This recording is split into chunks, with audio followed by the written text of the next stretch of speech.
નમસ્કાર મિત્રો, પહેલા રાઉન્ડનું ચોઇસ ફિલિંગ સ્ટાર્ટ થઈ ગયું છે. ચોઇસ ફિલિંગ કઈ રીતે કરવું એનો ડેમો સાથેનો આપણે વિડીયો બનાવી લીધો છે, ડિસ્ક્રિપ્શનમાં આપેલો છે.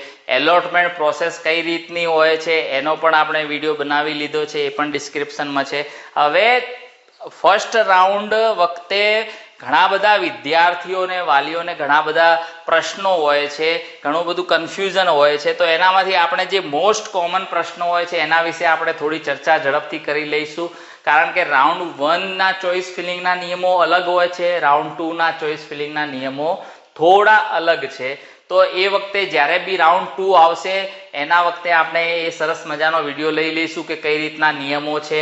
અત્યારે આપણે રાઉન્ડ 1ની વાત કરીએ તો રાઉન્ડ 1 વખતે ઘણા બધા એવા પ્રશ્નો મનમાં ઉદ્ભવતા હોય, ઘણું બધું કન્ફ્યુઝન હોય. તો જે કોમન પ્રશ્નો છે એને આપણે ચર્ચા કરી લઈએ. તો સૌ પ્રથમ એવો પ્રશ્ન કે પ્રથમ રાઉન્ડમાં ચૂકવેલી ફીસનું શું થશે જો મને બીજા રાઉન્ડમાં બીજી કોઈ જગ્યાએ એડમિશન મળે તો? આ પ્રશ્ન દરેક વાલીઓને વિદ્યાર્થીઓને હોય છે કે પહેલા રાઉન્ડમાં મને એડમિશન મળે છે, હું ફીસ ચૂકવીને એડમિશન કન્ફર્મ કરાવી લઉં છું, પછી અપગ્રેડ થઈને બીજા રાઉન્ડમાં જાઉં છું. તો પહેલા રાઉન્ડની ફીસનું શું? કારણ કે બીજા રાઉન્ડમાં જે મને કોલેજ મળે છે એનું ફીસ સ્ટ્રક્ચર અલગ છે. તો તમે જે પણ ફીસ ભરો છો એ ફીસ માટે બિલકુલ ચિંતા કરવાની જરૂર નથી. કારણ કે તમે ફર્સ્ટ રાઉન્ડની અંદર જે ફીસ ભરો છો, હવે આપણે એક્ઝામ્પલ લઈએ કે ફર્સ્ટ રાઉન્ડની અંદર મને કોઈ કોલેજ એવી મળી છે, એ નંબરની કોલેજ મળી છે જેની ફીસ 10 લાખ રૂપિયા છે, બરાબર.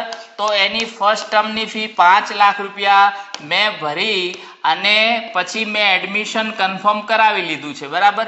હવે હું સેકન્ડ રાઉન્ડમાં અપગ્રેડ થાઉં છું અને સેકન્ડ રાઉન્ડમાં મને બી નંબરની કોલેજ મળે છે જેની ફીસ 8 લાખ રૂપિયા છે. તો મારે 4 લાખ રૂપિયા ભરવાના રહેશે. તો મેં તો 5 લાખ રૂપિયા ભરેલા છે. તો 1 લાખ રૂપિયા એ તમારું વેરિએશન આવે છે. તો 1 લાખ રૂપિયા એ તમારા એકાઉન્ટની અંદર રિફંડ રાઉન્ડ વખતે તમને પરત મળશે. હવે બીજી જ રીતે આપણે જોવા જઈએ, એક સેકન્ડ એક્ઝામ્પલ લઈ લઈએ. તો હું રાઉન્ડ 1ની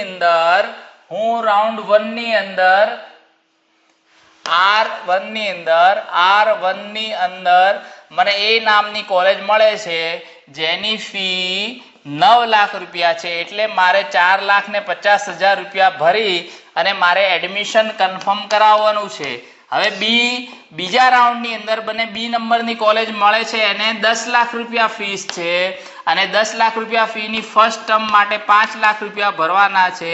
તો મેં તો 4.5 ભરેલા છે, તો હવે ફરીથી 5 લાખ ભરવાના? ના, એવું નથી. તમે 4.5 લાખ રૂપિયા ભરેલા છે તો વેરિએશન કેટલું વધ્યું? તો 50,000 રૂપિયાનું. તો તમે ફક્ત 50,000 રૂપિયા ભરી અને સેકન્ડ રાઉન્ડની અંદર આ બી નંબરની કોલેજ એ કન્ફર્મ કરાવી શકો છો.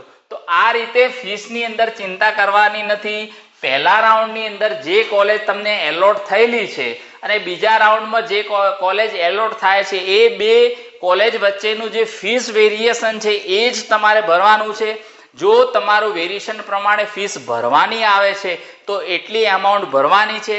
જો એટલી વેરિએશન પ્રમાણે તમારી ફીસ જમા આવે છે તો જ્યારે પણ રિફંડ રાઉન્ડ વખતે તમારા એકાઉન્ટની અંદર એ ફીસ જમા મળશે. હવે બીજો એવો મોસ્ટ કોમન પ્રશ્ન છે, આપણે પ્રથમ પ્રશ્ન જોઈ લીધો. હવે સેકન્ડ પ્રશ્ન એવો છે કે જો હું પ્રથમ રાઉન્ડમાં એડમિશન કન્ફર્મ કરાવું છું તો મને બીજા રાઉન્ડમાં નવી કોલેજ મળી શકે? તો હા, બિલકુલ મળી શકે. આપણે R1ની અંદર સીટ એલોટ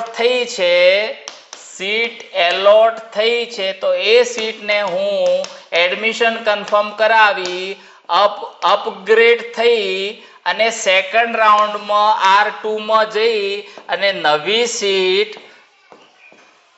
એલોટ થાય તો એ પણ હું કન્ફર્મ કરાવી શકું. એટલે આ જે પહેલી સીટ હતી એ ઓટોમેટિકલી કેન્સલ થઈ જશે અને આ સેકન્ડ રાઉન્ડની સીટ એ કન્ફર્મ થશે જો એડમિશન કન્ફર્મ કરાવશો તો.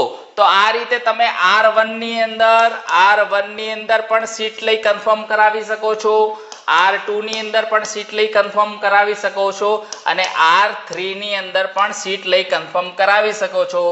એ રીતે તમે અપગ્રેડ થઈ અને કમિટીના નીતિ નિયમ પ્રમાણે તમે સીટ કન્ફર્મ કરાયા બાદ નવી સીટ લઈ અને એનું કન્ફર્મેશન આવે એટલે અપગ્રેડ થઈને નેક્સ્ટ રાઉન્ડમાં જઈ શકો છો. લાસ્ટમાં R3 ની અંદર જે સીટ તમારા જોડે હશે અને કન્ફર્મ કરાવેલી હશે એ સીટ તમારી લાસ્ટ કહેવાશે. તો આ રીતે તમે R1 ની અંદર પણ સીટ લઈ શકો છો, R2 ની અંદર પણ સીટ લઈ શકો છો અને R3 પણ સીટ લઈ શકો છો. લાસ્ટમાં R3 ની અંદર જે સીટ તમારા જોડે છે, જે સીટ એલોટ થયેલી છે અને એ સીટ તમે જો કન્ફર્મ કરાવી હશે તો એ સીટ તમારી લાસ્ટ સીટ હશે અને એ તમારું કાઉન્સેલિંગ ત્યાં કમ્પ્લીટ થયું ગણાશે.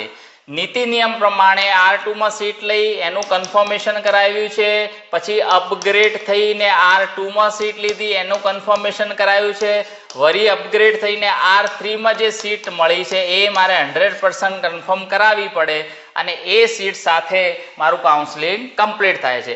આમ જો હું પ્રથમ રાઉન્ડમાં એડમિશન કન્ફર્મ કરાવું તો મને બીજા રાઉન્ડમાં પણ નવી કોલેજ મળી શકે, એ કોલેજ કન્ફર્મ કરાયા પછી મને ત્રીજા રાઉન્ડમાં પણ નવી કોલેજ મળી શકે અને એ કોલેજ મારે 100% કન્ફર્મ કરાવવી પડે.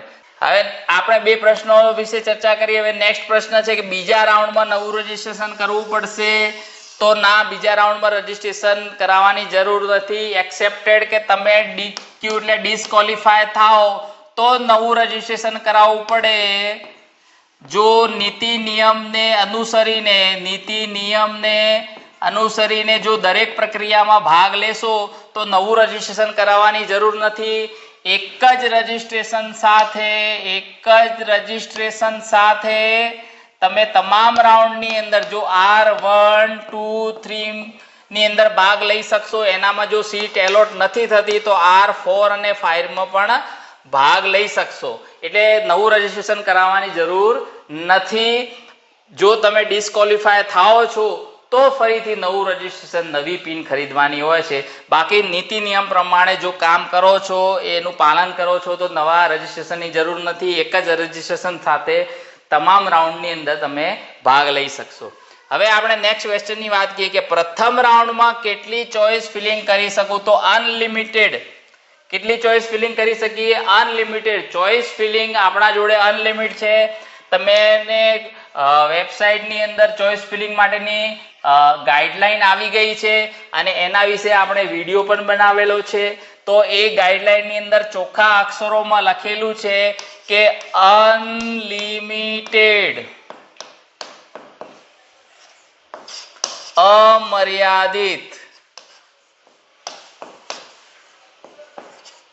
અમર્યાદિત આપણે ચોઇસ ફિલિંગ કરી શકીએ.